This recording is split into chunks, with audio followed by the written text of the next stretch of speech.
Donnie and Dolly. The team is supported by ableauctions.ca. Closing your business? We can help. That's what I'm talking about. All of today's guests, including Ross Tucker, standing by, brought to you by the Bayside Oceanfront Resort, the Bayside Restaurant and Lounge, taking part in the 2024 Dine-A-Bout, serving up a delish 3-course menu for the annual Vancouver Island Food Festival. The menu will be featured from January 17th until February 4th. Time's running out. And will feature a variety of seafood appetizers, locally sourced entrees, house-made desserts. Check it out while you enjoy 25% off their best rate when booked through the hotel now until February 29th. Call 250-248-8333 to book today. Chiefs and 49ers in Super Bowl 58 on February 11th. We're joined now by Ross Tucker, Ross Tucker Football Podcast, CBS Sports in Westwood One. He worked the Chiefs' win over Baltimore on Sunday. Ross, thanks for doing this, sir. How are you? My pleasure. I am fantastic. How are you guys doing? Good. Very well. Very well. What a fun Sunday it was. Just so entertaining. Before we get to the football, tell us about your post-game meeting with, and I know some people are tired of hearing about her. I'm not. With fellow Pennsylvanian Taylor Swift. I know a photo was involved. Yeah, so I think I probably told you guys before. She's from my hometown. It's a really small hometown. It's called Wyomissing, Pennsylvania. It's like an hour west of Philadelphia. It's very small. I mean, we probably graduate 135 kids in a grade, maybe 140. Mm-hmm. And she lived there till she was 14 or 15. And then she moved to Nashville. She had these crazy ambitions to be in music. I'm not sure if it worked out for her or not.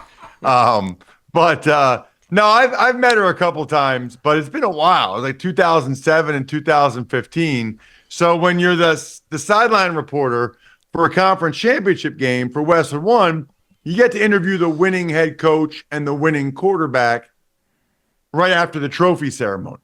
So I'm there, waiting for her or waiting for them. Mm-hmm. And she comes out there and she's right near me. I mean, she's right there. So I thought, I got to say something to her. I'm actually friendly with her dad, but I didn't know how to broach the subject. I'm not going to walk up to her. She has security all surrounding her, but I was 5 feet away. I don't know, 7 feet away.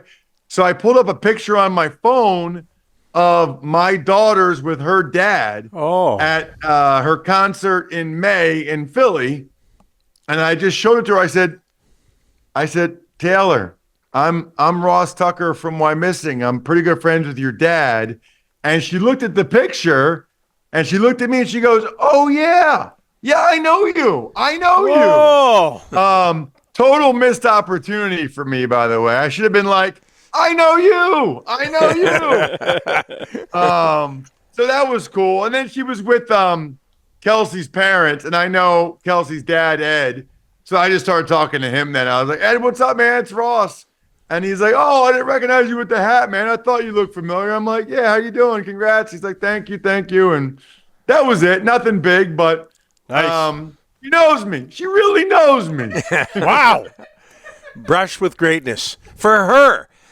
Okay, Ross, football, you worked at Chiefs game, the win over the Ravens. Lamar Jackson struggling, I would say. What makes the Chiefs defense so effective? Well, they do have good players and they have good depth, but I'll give Spagnuolo a lot of credit. I thought he really outcoached Todd Monken. I thought he was ahead of him in a bunch of areas. He had a good feel for the protection that the Ravens were using. And basically, they would slide the offensive line away from the running back. So Spagnuolo just brought the linebacker to that side. That way, the running back can't go out because you got to block the linebacker. That way, there's 5 guys rushing. There's not as much room for Lamar to leave and find a gap and take off. And the running backs could not block the Chiefs linebackers. Whether it was Chenal or Tranquil or whoever, they really struggled to block those guys one-on-one pass pro. It was a big difference in the game. Ross, Dan Campbell goes for the 4th down, does not go for the field goal. He's getting criticized all over the place. Your thoughts on that decision? So they're not all the same. Yep. And not all fourth down decisions are created equal. I mean, the first thing, and I've said this everywhere I've been, guys, the decision to run the ball on 3rd and goal with under 2 minutes left, unacceptable error. Inexcusable. You cannot run the ball there. Because then they got stuff. They use a timeout. Now you need an onside kick to win the game. Cannot do that. Got to throw the ball there. Thought that was horrible. Horrible. The 2 field goal decisions I think are a little bit more interesting. I thought in particular the first one, you're at the 28. Look, my whole thing is process, right? What is the process for the Lions? Do they have a situation where, does it just say 4th and 2 at the 28 equals go for it? Or do they take into account that their kicker's just been okay? They take into account how much time's left in the game. They take into account that it could be the difference between being a 2-score game and a 3-score game. Because that's a big deal. That's a really big deal. And to me, it's like even if you convert and Reynolds catches the ball, well, then there's still a pretty good chance you attempt a field goal on that drive. Or there's still a pretty good chance, even if you get the touchdown, you're up 21, it's still 3 scores. So the upside of being up 21 versus 17 is not worth the downside of only being up 14 versus 17, if that makes sense. All right, Ross, the Chiefs and the 49ers, Super Bowl, your early thoughts. What kind of matchup is this going to be for you? Well, you guys know I record the Even Money betting podcast, which is really popular. I think it might be like the number 1 NFL betting podcast. We record that on Tuesdays. So we already did it today. I can't believe the 49ers are favored in this game. Right. I mean, if you watch the playoffs, the Chiefs were clearly the better team in all 3 games, right? The Dolphins, the Bills, the Ravens, including at Buffalo, at Baltimore. Meanwhile, for the Niners, I thought the other team controlled the action. In San Francisco, I thought the Lions controlled that game for the most part till the end, and where they had an epic collapse. I thought the Packers were the better team. They had 6 plays, I counted, that if the play went the other way, they probably win the game. I mean, it's just remarkable. So you combine that stuff with Patrick Mahomes and Andy Reid late in the game against Brock Purdy and Kyle Shanahan. I already put 2 units on the Chiefs to win the game. They're getting 2 points. Last time I checked, give them to me. Give me the Chiefs and the points. I think the Niners can win the game. I think the Chiefs will win the game.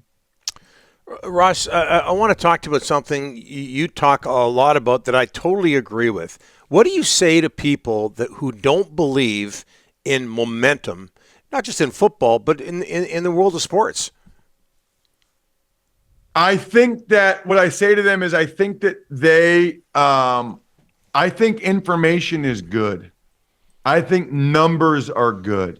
I'm a huge proponent of analytics, win probability, expected points added, all those things. I think because they can't quantify momentum, they want to suggest it doesn't exist. And I'd be really surprised if you ever talk to anybody that ever coached or played any sport that would agree with that. Whether it's conscious or subconscious, you can just see it. You can just feel it. Yeah. Now, that doesn't mean it can't swing back, right? Like if the other team finds a way to make a big play, that can swing the momentum back in their direction, or that can stop the momentum. But there's no doubt we see moments all the time in sports where it feels like a snowball going downhill positively for one team and negatively for the other, and that the other team has to figure out a way to counteract that. And sometimes it's schematic, and sometimes it's just somebody making an incredible individual effort. Yeah. You can certainly feel that in the 49ers game in the second half. And my argument to people like that is like you can feel it through the television set, like much less being actually at the game. Okay, Ross, we're running out of time here. Valentine's Day coming up. My front page story. What can you tell us? I think I've showed it to you guys before. Yeah, but it is absolutely beautiful. You know how I feel about it. I'll be married almost 20 years. Valentine's Day gets rough, guys. Like, take her out to dinner, flowers. Like, I'm kind of out of ideas. And if you're like me, go to myfrontpagestory.com. Either fill out an email with 5 questions maybe, or you talk to the writer while you're driving back from work or Tim Hortons or whatever, just tell them how amazing your significant other is. Make sure, two things. Make sure you say, I just never thank her enough for all the little things she does. Guys, they cry almost every time. You want to talk about like the analytics? The next gen stats are happy tears 95% of the time if you just use that line. I never thank her enough for all the little things she does. And just being able to say to her, honey, I'm going to do something special if I had a story written about you. MyFrontPageStory.com, MyFrontPageStory.com. You could feel the momentum of this interview increasing when you started talking about MyFrontPageStory.com. Yes. Ross, we'll talk to you next week ahead of Super Bowl 58. Can't wait. Thanks for doing this, buddy. Sounds great. See you guys. You bet. All right.